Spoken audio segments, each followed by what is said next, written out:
welcome David Wing. He's a senior manager for the Exercise and Physical Activity Resource Center for UCSD. So I'm going to be talking about exercise and why it's important. So I'm just going to share here. This is the kind of collection of groups that come together for where I work.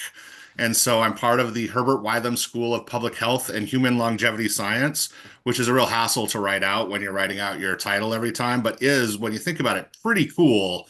A place that is really dedicated to thinking about how to have humans live longer.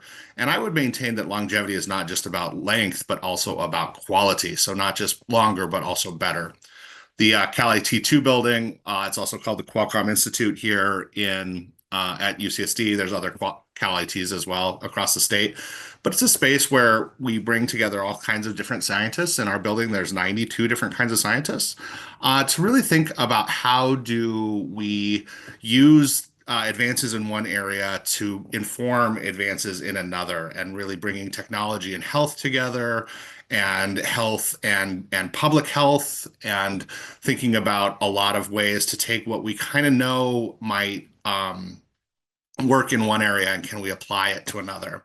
And that's where the Center for Wireless and Population Health Systems really comes in, because there's so much that we know works, one-on-one or one-on-two.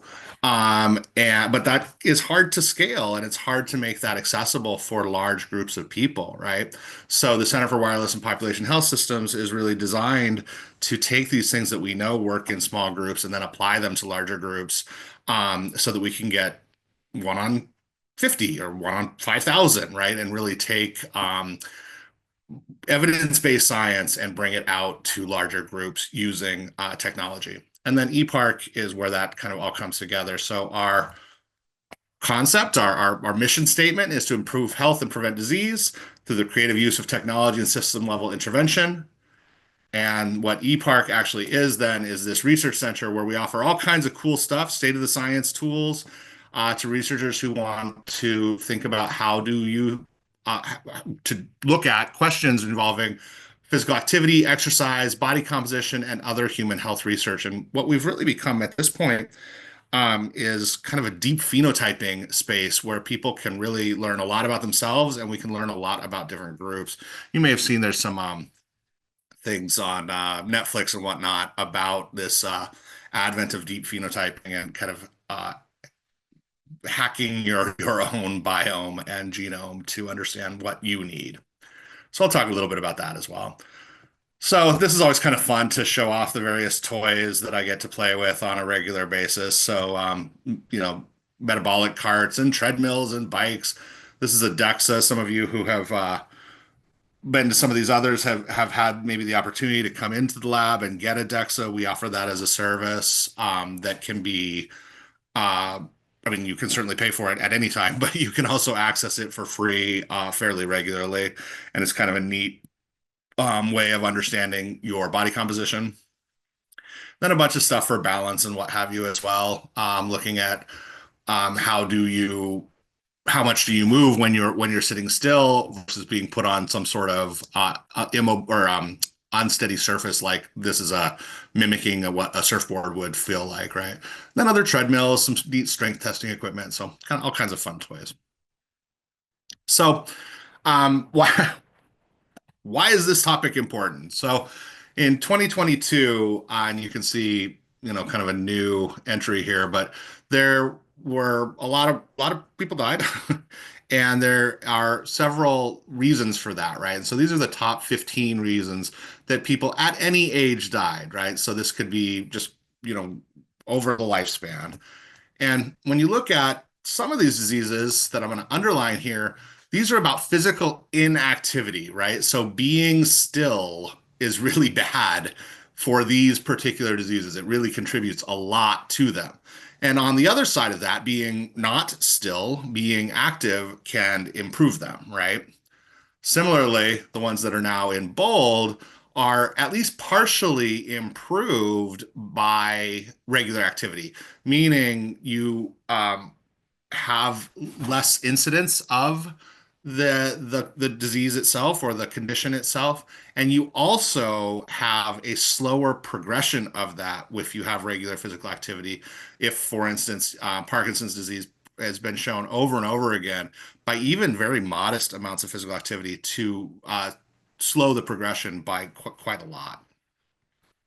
And then those two that just did the wave there, those are also both COVID and then intentional self-harm have been highly correlated with physical activity, meaning that there's less negatively correlated, meaning there's less of cases of those in people who are highly active, and people who had, especially with COVID-19, had the least serious cases, those that were, potentially non-symptomatic or people recovered very quickly, was highly associated with higher levels of physical activity, which is not to say that people with high levels of physical activity did not get COVID-19, but it seemed like you recovered more quickly if you did.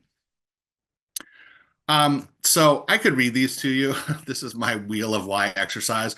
And when I do this for my bachelor's students, I, kind of make them think about them, and we keep them covered up until they're there. But I just want you to look at them and kind of think about which of these might be important to you based on where you are in your life, right? Maybe you're wanting social time and you're looking for new friends. Exercise can do that.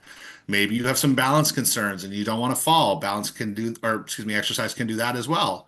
Maybe you're worried about your bones and you're starting to be like, ooh, osteoporosis is a real risk, or heart disease, right? Or maybe you want to run faster and jump higher. And all of those are good reasons. So find the one for you and kind of hold on to that as we go into these next slides. So you may have heard this before. I hope you have. It really is always hard for me to hear when people are like, oh gosh, I have not heard these public health recommendations, because there's a lot of them out there. A lot of organizations, from the World Health Organization to the CDC to the National Institutes of Aging. I mean, just a lot of people trying to get this message out there. So hopefully you've heard this before, but how much exercise do we need to get? And this is for health. I want to really emphasize, if what you're interested in is, I don't know, running a marathon or hiking Mount Kilimanjaro, or, I'm making up things here, but if what you're interested in is something that's performance based, then it's a totally different game plan, and you really might be benefited by working with somebody who's very good at the thing you're interested in doing. But if you're talking about health, we can kind of speak in more general terms. And what's going to expand the lifespan is moderate intensity physical activity of 150 to 300 minutes a week. So that's about 30 to 60 minutes a day, most days of the week. Or vigorous intensity activity, 75 to 150 minutes a week. That's about 15 to 30 minutes most days of the week. And you can kind of see in the graphic here the difference, right? The moderate activity, they're certainly walking, and they're walking with purpose, right? You see their hands are out there, they're, chugging along, right? They're not, I sometimes think to myself, gosh, when I go on a walk with my dog, it's more like 3 steps, stand for a while, 28 steps, stand for a while, right? In this movement, it's not being still, but it's probably not vigorous activity. Anyway, so you can use these as kind of if the goal is this 300 minutes, any 1 minute of moderate would be 1, and any 1 minute of vigorous would be 2. And so you're kind of keeping score, right? With the goal of getting to somewhere between 150 and 300 total points, with this being 1 point and this being 2 points. For those of you that have Apple Watches or Fitbits or whatever, they do a lot of that math for you. We're going to talk about what moderate and vigorous means in some depth, but you might wonder, like, why 150 to 300 minutes? What is it about that is special? And I want to assure you, it's not just because those are convenient numbers to remember, or big enough to be challenging, but small enough to be accessible.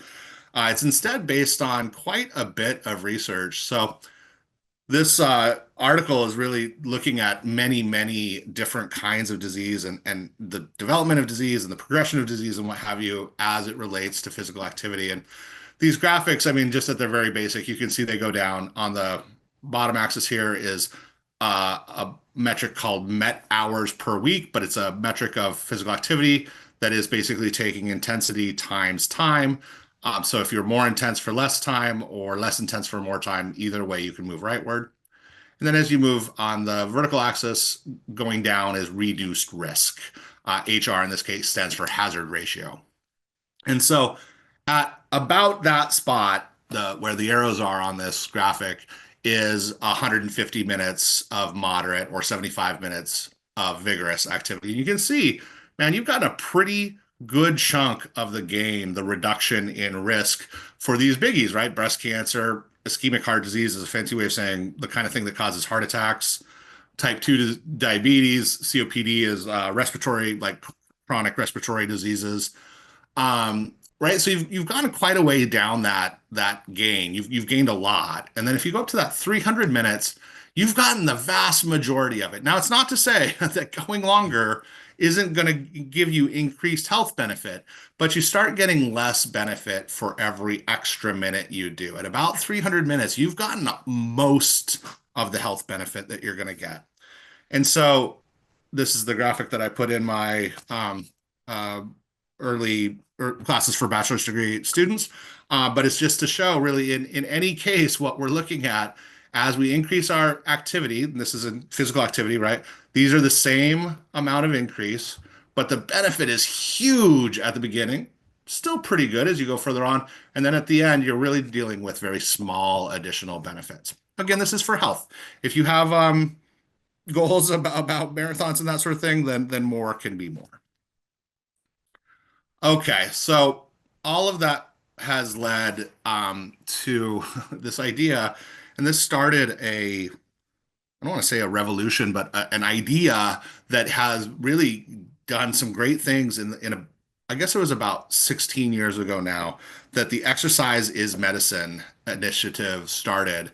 And it started with this guy, Robert Butler, who was at the time the head of the National Institute of Aging, which is one of the largest research institutes at the National Institutes of Health. And he said, and I think I know you can read it, but I'm going to read it to you because I think it's pretty meaningful. If exercise could be packed in a pill, it would be the single most widely prescribed and beneficial medicine in the nation. And this is particularly meaningful in the era of the GLP-1 agonists. You may have heard of Ozempic and heard it's this miracle drug, and in many ways it really is. It's doing some really neat things, but it only gives you a few of the things that exercise can give you. And its makers are making billions of dollars, right? So you can imagine if you could pack all of the benefits of exercise, and you can go back to that wheel and think about all those benefits into one thing, right? Everyone would be taking it, and it's so accessible to us. So I'm sure you're all going to rush out and join a gym right away, right? So hopefully at least some of you are smiling or chuckling or anything. And again, please feel free to put stuff in the chat. This is a lot more fun if I can interact with you. Um, Anyway, so a gym, absolutely, man. There's nothing wrong with gyms. There's a lot of good ones here in San Diego, but you can see that this is an inside space, even though they've got kind of a pretty area to look at out there. But an inside space, it's very crowded. It's filled with stuff, electronic stuff and different machines and whatnot. There's certainly going to be some cost to that. So it's not a bad thing, but it's not the only way to go. You might also think about some sort of outdoor activity. Cycling is quite large here in the San Diego area. I mean, kind of all movement is pretty big in San Diego, but there's a lot of lovely places to cycle. But again, this is a group context, right? It requires some gear. You're getting out. You can also go out by yourself and be out in the world. There's lots of ways to get that. And so when we talk about exercise, it's really important that you remember there's not one way for any, there's no right way that is the capital T, right way, capital R, capital W, right? There's what is the right way for you. So if you're getting started with exercise, or if you've been away from it for a while, or especially if you've tried it a couple times and found, oh, I just don't like exercising, well, I really maintain that there is no such thing as a person who can't find a physical activity that they enjoy. They might not enjoy exercise in the more traditional, go get on a treadmill and get some miles in, or go and lift weights. But there's going to be a physical activity that you can enjoy. So first thing you do is you really think about, who are you? Do you like exercising with a partner? Do you like being around people? Do you like to have music? Do you find music inspiring? Do you want to have more time outside? Do you have opportunities to work things into your day? Do you like to break up, say, your work day, that sort of thing, right? And then the answers to these are really going to help you think about what's going to be right for you and help to give you motivation to stick to a routine. The hardest part about building a physical activity behavior is starting it, right? There's a lot of good books out there, but certainly there's a lot of books that suggest that if you can do something for 30 days, you can build a habit that will stick with you pretty much indefinitely. And so it's getting over that first hump. And you know how you get over that first hump? You find something you like to do. So I'll send through Catherine, copy of these slides so you can click it. But if you go to WebMD, there's a pretty high quality quiz that is what kind of exerciser am I that will help to give you some thoughts and some ideas of things that might be a little different than what you've imagined for yourself or what you've tried in the past.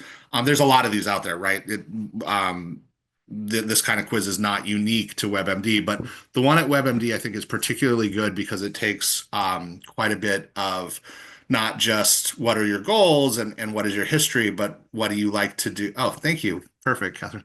What do you like to do in terms of your other activities that really helps to kind of identify a personality type? There's some Myers-Briggs elements in there as well that can kind of be neat and help you find the kind of the right kind of group for you. And then I always say, San Diego, gosh, this is particularly true right now, while so much of the country is under snow. I don't know if you guys saw, but there's like an inch of snow in New Orleans, which is not a place that gets snow all the time. So we're really blessed here in San Diego that it's so lovely. And so it's just a great place to walk. And walking is such a great way to get that moderate activity and also see the world around you and be in an opportunity to make neighbors, friends of neighbors, and that sort of thing. So here's a few hopefully inspirational pictures of places I like to walk in San Diego. So this is in Powder Balboa Park. This is down just off Mission Beach. And then this is out at Sunset Cliffs. Okay, so again, a little bit of like how do you work out? What do you do to work out? There's really three parts to a workout that are important to remember that all three really need to be incorporated. And all too often, I think we skip the first and the third. So the first one is to warm up. Do something that will raise your heart rate a little bit.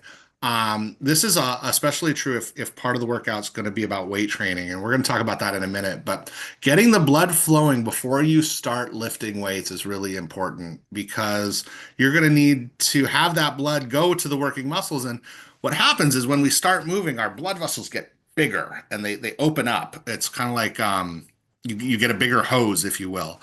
And so the blood can move more efficiently and more effectively, but that takes about 3 or 4 or 5 minutes. So if you jump into something really hard right away, the demands on the muscles are quite large, right? You're asking your muscles to do something that requires a lot of blood, but you're not really opening up the passage for it to get there. So it's a little bit like trying to get out of La Jolla at rush hour, right? Lots of cars wanting to go, just not enough road for us all to go on. Then the main part, the workout part, right? And the time that you're going to spend on that and what kind of activity really depends on what your goals are. And remember to build slowly. So I suggested to you earlier that you want to get about 300 points, right? Either or 150 points, either moderate or vigorous activity. Again, moderate would be 1 point, vigorous would be 2.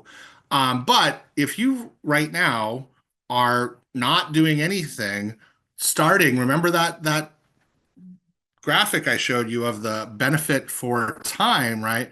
Starting and doing anything is really going to be a win, right? And then looking to build by around 10% a week until you're at that minimum threshold. And you can go further. I love it if you go further, but getting up to that minimum threshold for good health will really extend your lifespan quite a lot on the average.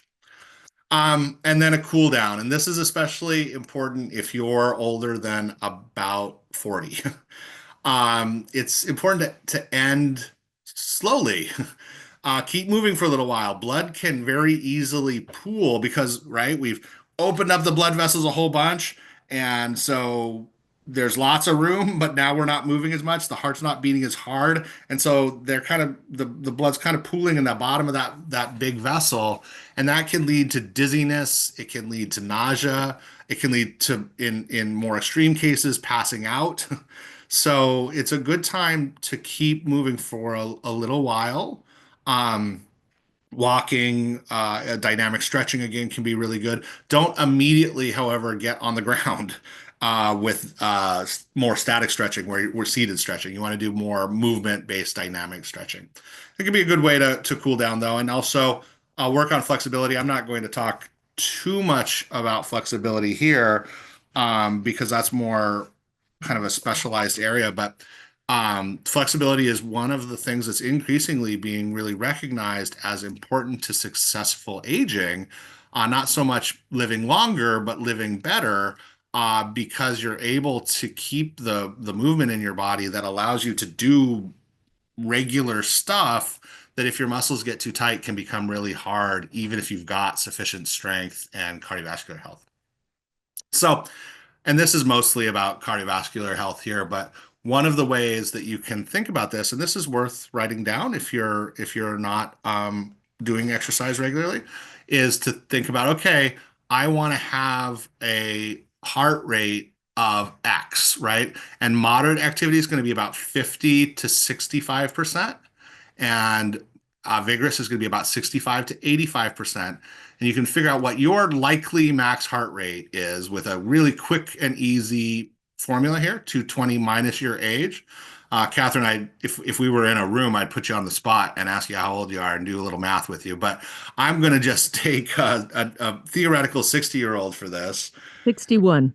61. Okay, outstanding. Well, then Catherine will just subtract one number from this.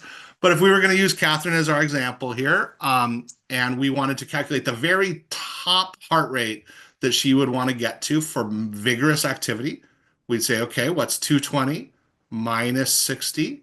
And then multiply that by 0.85 to get 136. And so I'd say to Catherine, Catherine, I really want you to be at somewhere around 126 to 136 beats a minute if you want to do vigorous activity, and then about 110 to 126 beats a minute if you want to do moderate activity. And then she could kind of keep points for herself, right? And this is, again, lots of the wearables and stuff kind of do this for you now. So it's not, you don't necessarily have to be doing the math. But if you have a heart rate monitor of any kind, and you can use the watches, they're very good. Or you can, if you're somebody who's really into exact accuracy, there's lots of chest straps and stuff that are also really, really good. But kind of figure out where that zone is. And am I doing moderate activity? Well, when I'm out with my dog and my heart rate only gets up to 85, not so much. When I'm out with my wife, who walks very, very fast, and my heart rate gets up to 126, probably doing some pretty vigorous activity. Another way that's equally scientific, but way less requiring of gadgets and math, is to just use a thing called the talk test. And this is something that I kind of encourage you to think about this next time you're out doing something. If you can carry on a conversation like I'm doing now, well, I'm not really having a conversation, I'm having a monologue, right? If you can carry on a monologue where the other person never needs to talk, you can just keep going because you never need to catch your breath, then probably you're not doing moderate activity. But if you can have a conversation where there's back and forth and you talk for a minute and then they talk for a minute, you probably are, especially if it's a little bit hard, where you're breathing a little bit harder. And then if you're finding it difficult to hold up your end of a conversation because you're, having to breathe pretty hard like this, then probably you're in vigorous activity. And so that's a kind of a simple, easy way to go, what am I doing right now? How is my breathing feel? Does that make sense? Does anyone have any questions about that? Or anything? There's a couple of questions that, Oh, one, good. there's one question that's just asking, is it true that exercise outside can be more beneficial than time inside a gym? That's a great question. And the answer to that is it really It depends on what your goals are, right? There's lots of known benefits to getting sunlight. We create vitamin D from sunlight, and vitamin D is very good for your bone. Sunlight can improve mood and can increase not to get too kind of science nerdy on you, but increase the levels of serotonin and brain-derived neurotropic factor, which is good for keeping your brain healthy, right? So there's real advantages to that, but it's not necessarily the exercising outside that brought that to you. It's the sun, and you can be kind of getting two birds with that. There's also a real school of thought that says that we are creatures that evolved in nature. And this is getting a little bit into kind of more of the psychology side of things, but that in the modern city, and in the modern city, particularly in the modern world, where an awful lot of our time is spent looking at digital media, right? Whether that is your phone or your tablet or your computer or the guy that's lecturing to you through your computer. All of those may have a little bit of effect on our brain and the way we're wired. And so getting out into nature where, for now 5,000 generations or something like that, we have been evolving may have a real benefit as well that is kind of difficult to quantify. But again, that's about being in nature as opposed to the exercise itself. I like to be in nature to exercise though, and so I find I'm more likely to do it, and that makes it better for me.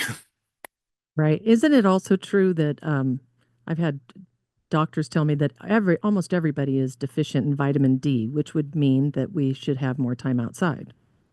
Yeah, heck yeah, that's exactly true. Vitamin D levels, I don't know about almost everyone, but around 35% of women are deficient in vitamin D in San Diego, Mm. and we get a lot of sun here. Men, it's a little less, more like about 12 or 15%. And then as you go further north, where there's just less sun, those numbers go up. So they supplement vitamin D in orange juice and milk and some other stuff as well. But the body is not as good at getting vitamin D through the stomach because hydrochloric acid, which is the kind of acid that stomach acid is made up of, is very hard on vitamin D. It's way better for it to be made from the sun hitting your skin and again, not to get too nerdy on you, but the chemical processes that your body goes through to make the vitamin D for itself is just way better. Great. That makes a lot of sense. Okay, here's one. It says, I traveled to Asia and noticed how people exercise in parks together. I've started doing, I'm going to butcher this, but Qigong Qigong, sure. Mhm. exercises and swimming pool jogging and resistance. My heart rate increases, but because the movements don't feel as vigorous as jogging. What are your thoughts on these types of movements? Oh gosh. So that's lovely. So um Qigong is an interesting kind of exercise, and I don't focus on this too much, but it's the kind of exercise that's going to be more based on strength, and I'll have some slides on this in a minute, but strength building and balance building. And a great mentor of mine, Dr. Jean Nichols, some of you may know her. She's been a part of the San Diego environment for a long time, has been a long time teacher at San Diego State, says that cardiovascular training, running, biking, rowing, whatever, will lengthen your lifespan, and doing things that improve your balance and your strength will square your lifespan, meaning that it stays better till the end. You may not live longer, but you are able to do more for the time that you're alive. And so putting those together, then you get to live longer for better, right? So Qigong is a really great exercise, and it has a nice meditative component to it. There is some evidence to suggest that, especially as you're talking about brain health in older adults, that sort of slow, mindful movement has a benefit that is actually synergistic or multiplied by the modest level of cardiovascular activity that you're getting. In response to this, the second half of your question or statement about water jogging is great, man, and it's going to bring your heart rate up probably as much as street jogging if you're trying to really bring it up. And then you don't get that same pounding on your joints, right? Which if you're 40 or 50 or 60 or 70, you've had a lot of pounding on the joints that you don't have when you're 20, which can just make running less fun and more difficult. So it sounds to me like you have a really neat blend and a really positive blend. And again, in a second, I'll show another graphic here that brings into account weight training, but a really positive blend of the different kinds of exercise that'll both help you live longer and better. That's a great answer. Well, one more, and then I'll let you move on. And I'm not sure how detailed you can get into this, but it says, what if you are on heart medication for AFib and the medicine lowers your heart rate? How do you judge what your heart rate should be? I don't know if that's Yeah, that's an outstanding question as well. So I assume that you're probably taking a beta blocker. There are other heart rate medications or other medications that lower your heart rate, but beta blockers are the most common, and they make measuring heart rate pretty challenging. So when we're in a clinical context and we're trying to, you know, get you to a level that we say, okay, this is something that we can judge clinically, we just subtract 10. So you would take this same calculation, right? And you say 220 minus age times between 0.65 and 0.85 if you're doing vigorous. Okay, comes out to 136, but your target is going to be 126 instead. That that works okay on a lot of, like, if I have a lot of people, that works fine. But on a person, it depends on how much beta blocker you're taking it, how long ago you took it. Beta blockers have a super short half-life. That's why lots of times people have to take it at morning and at night. Their half-life is only about 4.5 hours.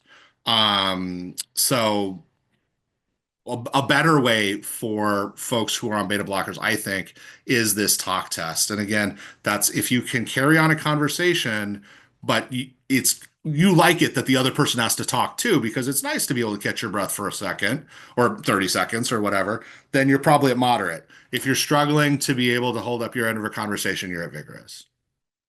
gradient. And then one last question, just Mhm. to be clear about the vitamin D. If only your face and hands are exposed to the sun while you walk or on your bicycle outdoors, um, is that still adequate to kind of like be out? I mean, Well, I mean, I know, more is more, right? right? So, I mean, is it adequate? The evidence suggests that if it's just your face and your hands, that I don't know the answer to that. If it's your face and your arms, like you would experience wearing a t-shirt, they say the public health experts that I'm aware of in this area say that 30 minutes of indirect sunlight, so that's sunlight in the morning or the afternoon as opposed to the very bright sunlight. And very bright sunlight, it's interesting because while it too will help you make vitamin D, the risk of skin damage that is associated with the bright sun, um, it's not exactly contraindicated, but you probably aren't getting the benefit probably is outweighed by the risk at that time. And if you wear sunscreen, it blocks your skin's ability to make vitamin D. So anyway, that was a long way to go to only sort of answer the question. But 30 minutes of that indirect sunlight, if your arms are also exposed, is likely enough for most people. Okay, well then you can get back to it. And thank you so much for pausing to answer some questions. Appreciate it. Cool. Yeah, no, it's again, it's so much more fun for me to get a chance to interact with folks a little bit. So, okay, cool. Well, so I'm just gonna kind of touch again on moderate activity and what that is. And I do thank you to your excellent questions. I want to, thank those that spoke up here. But I'm gonna reiterate, right? You want it to noticeably increase your breathing and heart rate. It's not you're not just hanging out and talking and right you're having to take some time where you have the opportunity to catch your breath for a minute. Maybe you can feel your heart a little bit, or you can go, oh, it's definitely beating harder. And this can be lots of stuff, right? So if you have kids or grandkids, playing with them, kids do a lot of moderate activity. when they're not playing video games, right? So a lot of those playground games that I grew up with, at least with parachutes and ring around the rosies and that kind of stuff, will definitely be moderate activity. Going out on a walk, and again, I want to really, kind of pictures have meaning, right? This guy's clearly got his arms involved. He's not necessarily speed walking, but he's also not just kind of sauntering. Somebody mentioned water running. This is water aerobics, right? So it's a similar setup. Water aerobics can be, and water running can be extra specially good for you, especially if you're an older person, because in addition to providing you with a pretty intense or potentially pretty intense cardiovascular exercise, it gives you some amount of resistance training that will be very safe, but will still provide some muscle gains. Riding a bike, I want to emphasize that you see, this bike has a basket on the front. Somebody's taking flowers along. So we are talking about like riding a bike on the boardwalk. You're riding along. You're not trying to do mountain biking where you're going down those great crazy hills or going on, some of the guys on the Pacific Coast Highway, they're going pretty fast. That's going to be vigorous, right? This is more like a sauntering. Much of yoga and qigong and to a lesser extent tai chi can get into that moderate range, especially if it's done standing as opposed to going on a walk, right? You can see this lady in this picture's got her purse and her sweater and stuff. So she's not like walking, but she's, out with purpose. And you can see again, she's kind of out there in nature. Or doing some swimming, not necessarily swimming laps, but just kind of getting out in the pool and moving around. And again, remember the goal there is 150 to 300 minutes a week. Contrast, or not in contrast, in cooperation with, in addition to vigorous exercise, that's where it's going to substantially increase your breathing and heart rate. You should know you're going to feel like you're working here. Like it's a little bit hard to carry on a conversation. Not a little bit, it's hard to carry on a conversation. You might be able to feel your heart beating, or if you do stop to feel at the neck or at the wrist, you're gonna have no trouble finding it, right? Sometimes when I try to find my pulse and I'm looking at my wrist, I have a little trouble. Like where is it? Oh, there it is. Okay. Because it doesn't, it's not beating real hard, so it's not real evident, right? But once you get up to that vigorous exercise, your heart, in addition to beating faster, right? There's more beats. It's also beating a lot harder because the heart is a muscle. And part of what makes us better at running and jumping and swimming and whatever, as we do it more, is that the heart, like any muscle, will get stronger. And so it doesn't necessarily have to beat as fast to push more blood around because it's beating harder. And that hardness can be felt at the pulse points where so if you check for yourself and you go, oh, yep, it's right there, you might know that you're getting vigorous exercise. So examples of this, running is the one that everyone kind of thinks of. There's a concept in exercise science called a MET, which stands for the metabolic equivalent of task. And one MET is the like energy cost, how many calories it takes to be alive and awake, but not be doing anything, right? So all y'all, assuming you're sitting down and listening to me, and you're paying attention and you're thinking, and probably you're going, oh, this applies to me or this doesn't apply to me, right? So you guys are probably like 1.1 METs because that extra brain power is giving you just a little bit more, right? 6 METs is considered to be vigorous activity. That would be 6 times the energy cost of being awake. Running is somewhere in the neighborhood of 10 METs at the slowest running speed, and up to as much as 16 or 17 if you're running pretty fast. So there's lots of exercises that are not as vigorous as running that are still vigorous. But other examples might be doing lap swimming, some of the more circuit training stuff. You see people in the park doing this kind of stuff where they're doing calisthenics or using bands and that sort of thing. Most of the equipment that you might think of in a gym, Stairmasters, ellipticals, rowing machines, what have you. And then the thing that people don't think about a lot is the role of sports in exercise, right? So a lot of times you're going to be getting pretty vigorous exercise doing any kind of sport. Pickleball is very popular currently. I enjoy tennis sometimes. This is a volleyball team. There's softball out there, but you'll move very fast for a little bit, right? And that can be quite vigorous. And if you think about, well, I played a 60-minute volleyball game, you probably did not get 60 minutes of vigorous activity, right? Because you didn't move the whole time. But you easily could have gotten 15, 20, even 30 minutes of vigorous if the game was pretty competitive. So again, looking for 75 to 150 minutes a week. So sometimes people ask me like, well, what happens if I get 100 minutes on the weekend? Does that mean I don't have to the rest of the time? And the answer is sort of.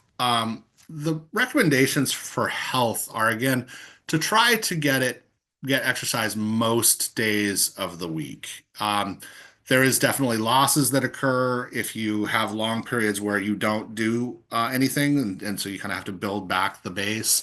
And there's health benefits to having consistency both on a body level and on a kind of brain behavior pattern building level. So here's an example for doing walking, more moderate activity, brisk walking pretty much every day. And here's one if you just are like, I don't have time to give it 30 minutes a day every day. I work with quite a few.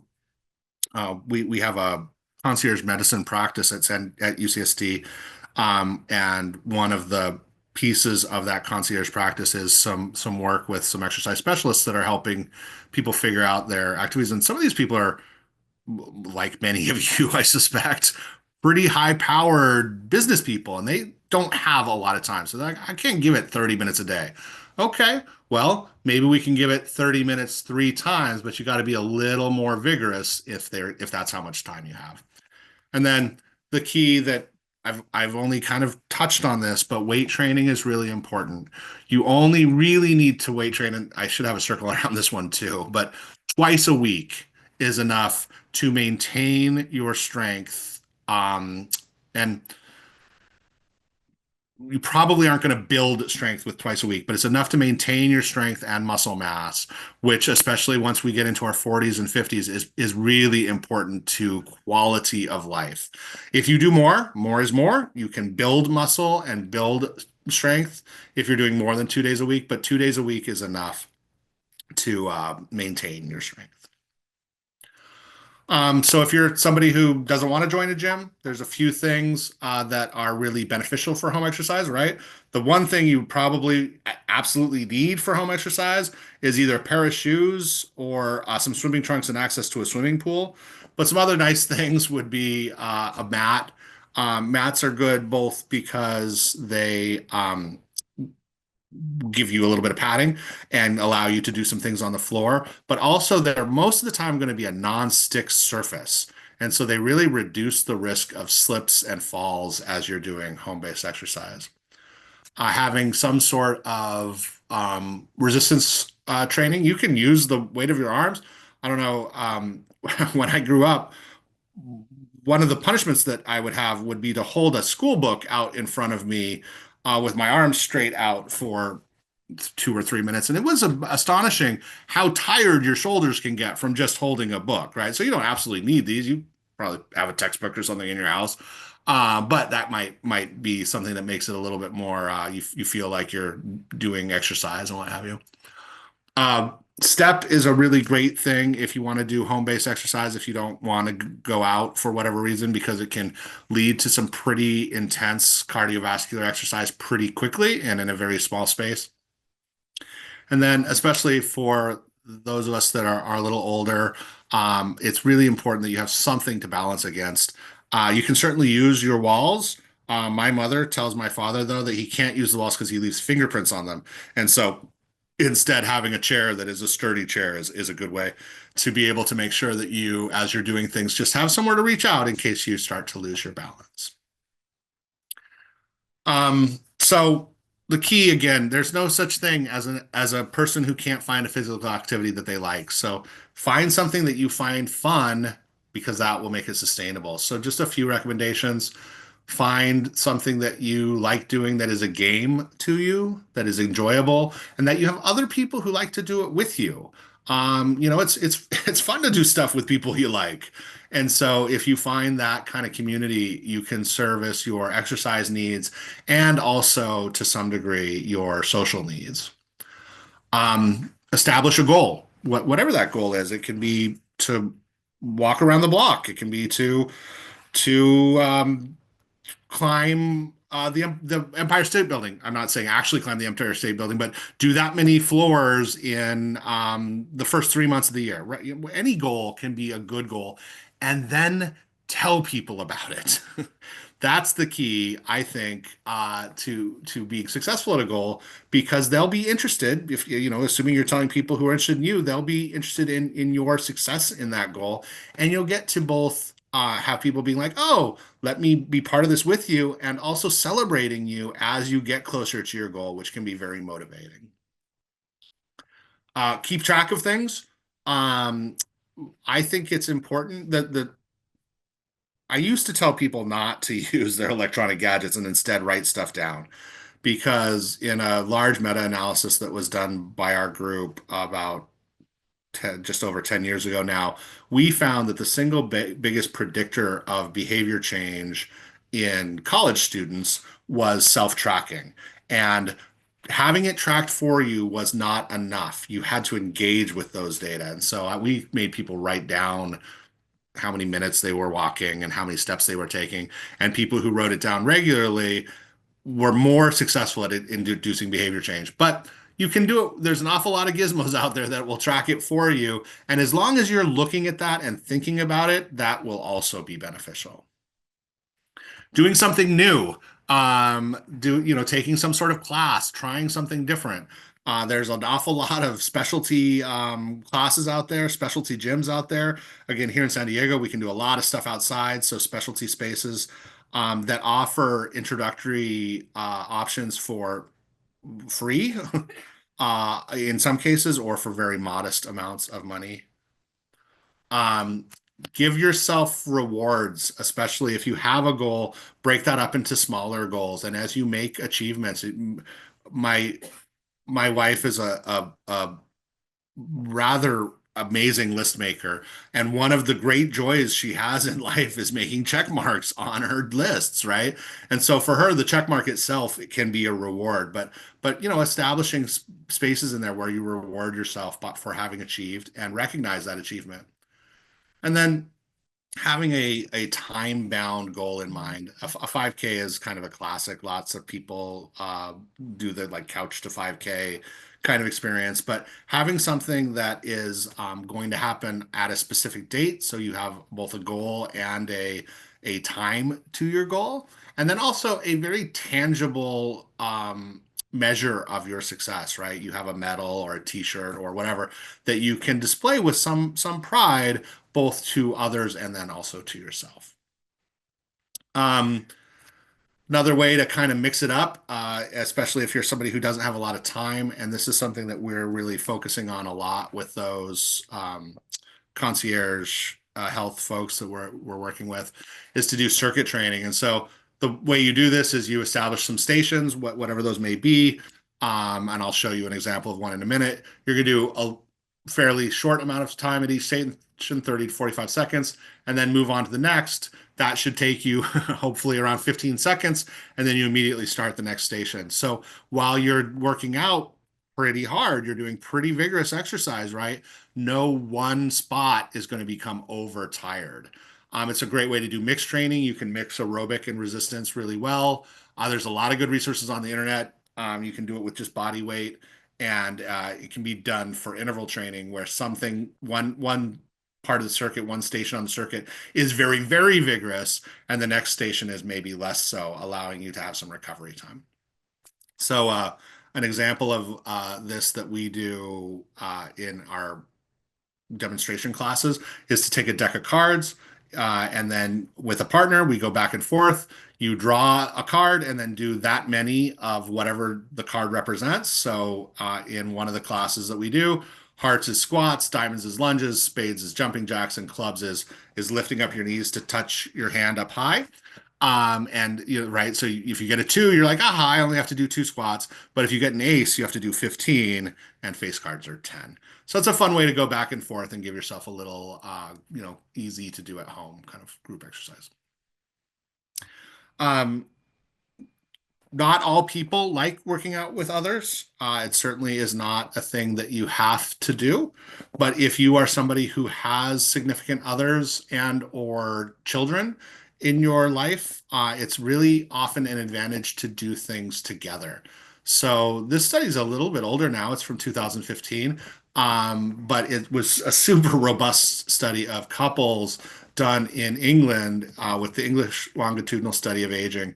And they had been following these folks since all the way back in 1995 up through, they're still following them now, but this publication was in 2015. And they did all kinds of stuff, asking questions and having them take, various health things. Some of those are the kind of things that you probably do all the time. You get your blood taken, whatever. Some more kind of robust physical activity measurements. And what they found was that when you took inactive people, 60% of them increased when their partner became more active. So you can bring people along with you. And then when their partner didn't go with them, only about 25% increase. So it's harder if you have the people around you not doing the same thing. They looked at a lot of different stuff, not just physical activity. That's, if you're a hammer, everything looks like a nail, and I happen to be an exercise hammer. So, um, but also in terms of weight loss, they looked at that, and people were more likely to lose weight. Um, Wearables can be kind of neat if you're somebody who is kind of quantified self kind. So probably you guys have seen Fitbit and Apple Watch. Those aren't really new anymore, but there's some neat stuff out there with like smart shirts that can tell you about how much you're sweating and what your skin temperature is. Smart socks for those of you who are runners. If you ever get foot pain, these things can be really good to help you understand how your foot comes down to help with that. And then this is a thing that we're working on in my lab, which is a sensor that is it's like a temporary tattoo that you could get out of a gumball machine that you put on that looks at the metabolites in your sweat to better understand what's happening inside your body during a single bout of exercise. So I'm going to close it with just kind of a fun little cartoon here. And this, again, we have this up on our wall for when people say, I don't have time to exercise. And this is my response to them. So we can lengthen your lifespan by exercising 1 hour a day, which will give you a lot more time over the long haul. So I have 5 more minutes. I'm not going to do any more slides because I feel like I've hit the main points, and I would love to have an opportunity to react to what y'all are interested in. Uh, Great. Everything's been very informative. A couple of quick questions. One, um, what are your thoughts about pickleball? And I know that a lot of people are doing that, but I've also, someone was saying that they've heard that a lot of people get hurt, and I know people who get hurt playing pickleball, and it's supposed to be for us elderly. So any thoughts real quick about pickleball? There are uh, three thoughts about pickleball. The first one is it is a great way to build community and get that vigorous exercise. And it's kind of like a circuit training, right? You're going to work real hard for 90 seconds, and then you'll have 45 seconds to recover, and then real hard for 60 seconds, and then 20 seconds to recover. And it can be really wonderful. Part of the reason people are getting injured is that they're not warming up properly. And so they're working on cold muscles that can, be damaged because they're not ready to go. And then the second thing is pickleball, like all of the sports where you have to move in multiple directions very quickly, is more risky because the risk of falls and whatnot can be quite high. So I really encourage you to play to the level of competition that is appropriate for you. Don't be too invested in winning because you can fall or you can trip, and if you're diving for the ball, you can skin up your arm, right? That is not unique to pickleball. That can happen in tennis, that can happen in volleyball, that can happen in basketball, right? And, there's lots of those competitive spaces where being competitive can make you go a little more than you needed to. Gotcha. And then also, someone wanted to know, can you demonstrate the high knees that you were talking about, or at least Not sure and of the elaborate on way the value of it? yeah, I don't know, maybe you guys can see me, but you would just hold your hands out in front of you like so, and bring your knees up to touch them.